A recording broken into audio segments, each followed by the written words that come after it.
Hello everyone, welcome back. If you don't already know, my name is Jaden and I am the host of the Coming From a Sister podcast. So I know many students are on a midwinter recess type break right now due to the holiday, so everyone please take the time to enjoy that because it's a much needed break in the middle of the school and work year, and I know I've needed it, so I'm really grateful. I've gotten the chance to catch up on so many things, and right now I'm in my school musical, so I know that all of us in that musical are really happy for a weekend to just rest and finally be productive because it's coming to the point where we open the show in about 2 weeks, so it's been good for some time to just relax and take some time for ourselves. I know personally during this weekend, I've gotten so much done. I've had a good amount of time to catch up on schoolwork, other work, this podcast, prep for this episode, hang out with friends, and very excitingly, yesterday I got my evening gown for the Miss New Jersey Teen USA pageant, which I'll be competing in about 3 weeks in March. So after so many months of prepping and preparing for this pageant, I get to do it. We finally get to do it, and it's such an honor to be able to represent my town. And next week is the pageant orientation, so I've been also prepping for that, and I'm so excited to meet all the girls. I'll be talking so much about the pageant on all of my socials, so if you want to follow that pageant journey, please follow my personal Instagram, which is linked in the bio of this podcast. Also, very excitingly, speaking of a new Instagram, I finally got the chance to make one for this podcast, so if you want to check out that, it's at Coming From a Sister. It's a really nice space where I've been posting affirmations, some of my favorite quotes of the day, and overall just sharing more about what this podcast is and some updates. All right, so over the last couple of weeks, when thinking about what I was going to talk about for the next episode, I had a bunch of proposals to discuss self-esteem and confidence and more internal related things, but after observing a lot of recent areas on social media and everyday life, I think it's actually really significant to start focusing on the topic of friends because it's a really predominant topic to discuss in today's world, especially for high schoolers. And not that I'm a relationship expert in any form, but I know I've personally dealt with many experiences with what gaining and losing friends was like, and I know how heavily that affects a lot of younger people every day, since high school is pretty much one big social bubble, and being young, friends mean a lot in everyday life, so I'm really happy to be talking about this today. I know after experiencing a lot of what high schoolers and middle schoolers worry about when it comes down to friends, it's supremely about how friends treat each other, what's healthy and unhealthy, what makes a good friend from a bad friend. And although I can't answer that from a professional standpoint, I can't answer that from a high school standpoint. And I know personally, when it comes down to me answering that exact question, I would give a list such as this. 1, are you competition to your friend? Is there resentment or jealousy? 2, are the conversations two-sided or one-sided? 3, I saw this one on a website a little while ago. I think it was Healthline, and it's how to differentiate the difference between bad days versus bad vibes. 4, are the jokes really jokes? 5, are conflicts communicated? And 6, are they supportive in who you are, your goals and dreams, or is there judgment? Now, regarding this whole list, I'm going to go and try to go into a little bit more depth on each point and how I personally see it. As for the first one, are you competition? This really lies into whether your friendship feels as though you always need to beat them at something or prove yourself in whatever area that may be. And the reason why I put this as first is because I personally experienced this a lot. And as humans, and especially teens, a lot of teens can be really competitive in general, always looking for a win, etc. And there's a huge difference between beating someone at a card game versus needing to exceed someone's looks or intelligence or what they have. And it becomes so unhealthy when friends create a relationship in which qualities always need to be challenged or made a game in order to sustain an interesting relationship. At the end of the day, friendships like this come to harbor so much resentment and so much jealousy because always looking for the who wins at the end of the day takes out so much fun and so much benefit of what a friend is there for and how uplifting and supportive they're supposed to be. It shouldn't be a competition. And if any of your friends make your relationship based off of a competition, or you feel as though you need to exceed them or beat them to satisfy yourself or to prove something, chances say that there's a lot of unspoken negative feeling. Remember, and I said this in my last episode, and I want to press this so much, you're on your own track and your own pace, and you don't ever need to feel as though someone is pressuring you to always compete for something or to prove something to keep a relationship interesting, because resentment and jealousy breeds selfishness and bitterness, and that's not what a healthy friendship should entail. Moving on to my second point, which is, are the conversations between you and your friends two-sided or one? And what I mean by this is your friend listening to you? Do they take the time to make sure the conversations share both sides' needs and thoughts? And of course, if someone is having a rough time or a little bit more of a rough time, a conversation leaning towards one side's needs is never an issue. Friends should be there through the good times and the bad times. But if one person needs a little bit more attention, sometimes, of course, it's healthy to give that. But just to remember there's a fine line between when someone talks about their own life in order to express feelings or distress, or just a constant overstepping of nonstop one-sided conversation, or nonstop shutting out what the other person's commentary or life experiences may be. Friendship is a multiple-sided relationship in which everyone's thoughts and words matter, and if anyone is making you feel like you can never talk about yourself or share anything about your life, that's not good. And it also can become very hurtful knowing that the other side shuns your words, not only to talk about just theirs, but only to talk about theirs and to only focus on the things that matter to them. For example, one person in the friendship should not always be saying, "How are you?" It's common courtesy and a friendly gesture for both sides to ask how each other is doing, so both sides can send and receive support. With a friend, you should always feel comfortable and assured in the fact that you can go to them without knowing that they're just going to constantly talk about their needs and themselves and not offer any hand of care. Remember that your words matter just as much as theirs, and a friendship needs to reflect that, especially in high school where I've heard the words therapist friend multiple times. And I believe that's so ridiculous because, especially as friends, you shouldn't be going to someone just to dump absolutely everything and take off and not offer any support to the other side. It's very two-sided. It's a two-sided relationship. That's a friendship. And again, I get it. Sometimes some friends need more attention than others, but there is still a line between using someone to talk about just you and receiving support and giving it back. Now, as for my third point, which I saw in Healthline, and I had to include this, are they bad days or bad vibes? I love this one so much because when I saw this, I had to include it. At the end of the day, I know a lot of people who can sense bad vibes and have that detector and even know someone's bad for them. I've heard the, "Oh no, yeah, they're bad for me," but then they'll continue to be friends with them. And I'm guilty of this, guilty as charged. I don't know what other way to say this than at the end of the day, no.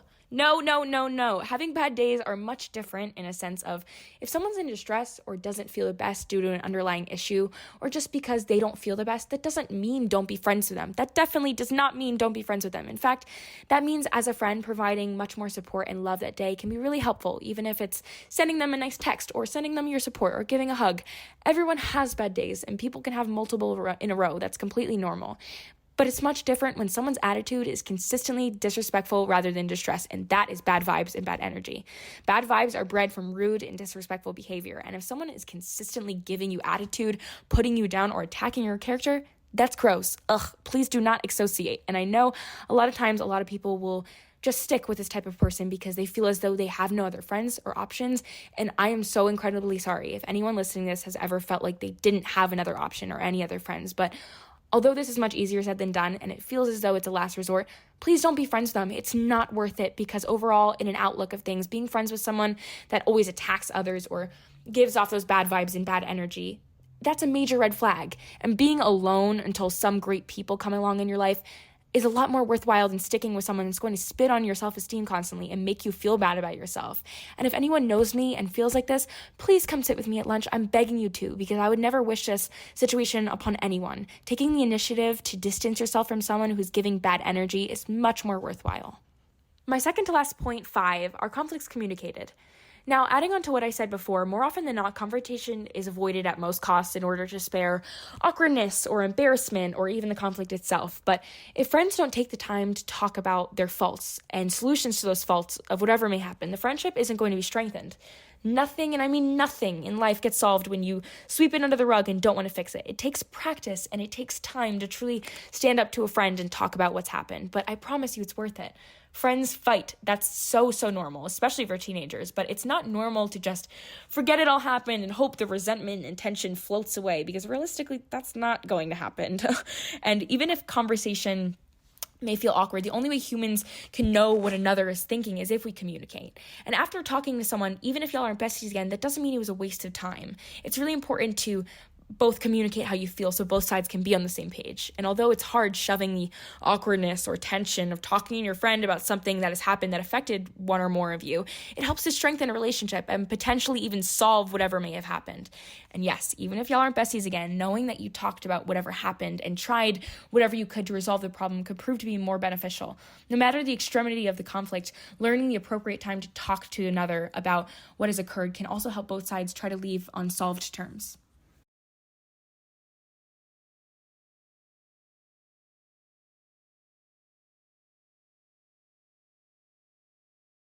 To start coming to a conclusion on this episode with my last and final point, 6, this one's extremely important to me, and that is, Are your friends supportive of who you are? Are your friends supportive of your goals and your dreams? And although this one might sound self-explanatory, you'd be surprised because at first, guilty as charged, I did not understand this at all. I always felt as though I needed to dim who I was or hide parts of myself in order for people to want to be friends with me or to appeal to everyone's liking.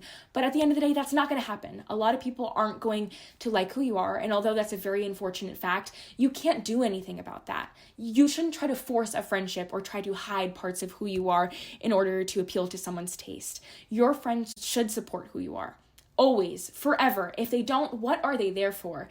And that may be the most standard question ever, but it's really a make or break, especially in my friendships. If someone doesn't like or support your character, they're not worth the space in your life. They're not worth you even putting your energy into in the first place. Your friends are there to uplift who you are and who you want to be. They're there as your hype people, and although that might sound really cringy, it's true. Having a friend that doesn't support you or uplift you for who you want to be and who you're trying to be, that's pointless because you deserve to be loved and you deserve to be recognized for how wonderful you are. And if someone doesn't take the time of day to see that, what are they doing in your life? Why do you want them to be your friend in the first place? Why do you want to surround yourself around someone who doesn't appreciate or support or accept who you are? If someone has the audacity to criticize your accomplishments, again, going back to my first point, it's jealousy or it's resentment or some other very unhealthy underlying emotion, and that's toxic to be around.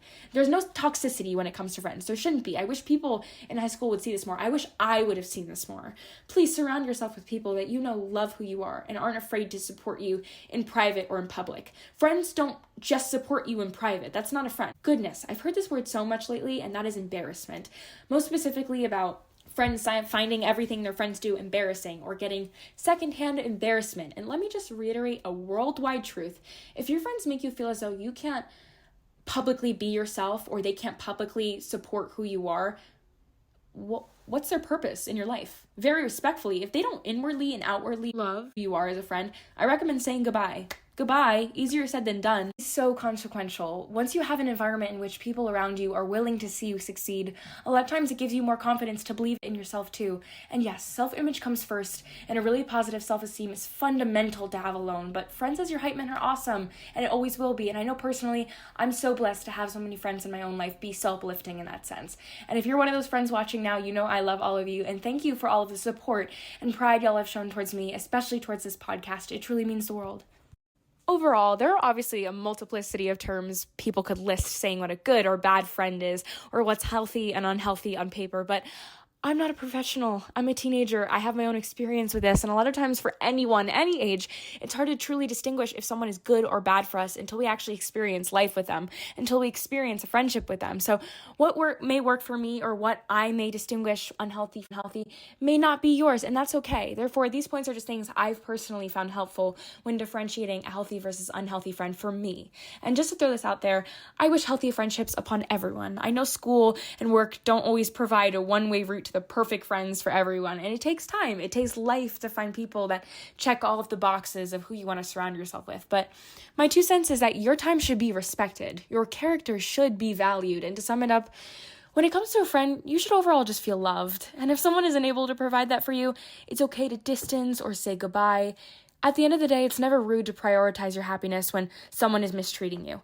And if you're in an unhealthy relationship or friendship, I hope anything that I said today could have even helped a little. And if you're in need of a professional support, I do recommend a counselor, whether it be from school or outside of school. But overall, whoever you surround yourself with in life should be a reflection of the positivity you want around you. And you deserve people who provide a place of warmth and fun, especially as friends. And if you haven't found those people for you yet, there are a lot of people in this world, and it's not a day's work to scavenger through 8 billion people and find one that will be great for you right away. That's not realistic. I know I've personally been very, very blessed to meet a lot of my friends in school and through my extracurriculars, and it's taken time to meet them. And as I've grown up, I've gotten the chance to meet a lot of great people, and I know I'll continue to meet a lot more great people. And that's the beauty of a relationship, and that's the beauty of growing up. You don't always meet everyone when you're young, and that's okay.